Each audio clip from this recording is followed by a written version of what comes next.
நூற்று சுவர்க்கம் புகுகின்ற அம்மனாய் மாற்றமும் தாராரோ வாசல் திறவாதார் நாற்ற துழாய் முடி நாராயணன் நம்மால் போற்ற பறை தரும் புண்ணிய நாள் பண்டொரு நாள் கூற்றத்தின் வாய் வீழ்த்த கும்பகருணனும்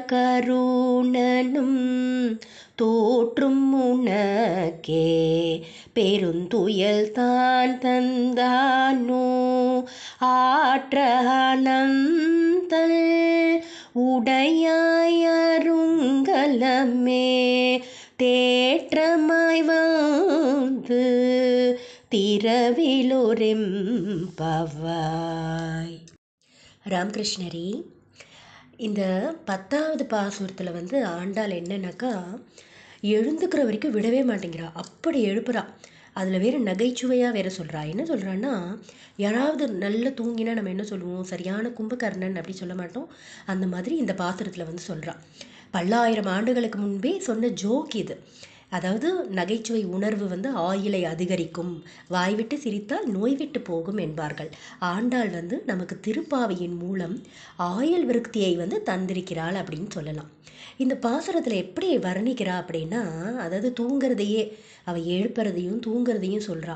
முற்பிறவையில் எம்பெருமான் நாராயணனை எண்ணி நோன்பிருந்ததன் பயனாக இப்போது சொர்க்கம் போல சுகத்தை அனுபவிக்குகின்ற பெண்ணே அப்படி முதல்ல சொல்லிடுறா. நீ போன ஜென்மத்திலையும் நீ பெருமாளை தான் இது பண்ண, அதனால தான் உனக்கு சொர்க்கமான இந்த வாழ்க்கை.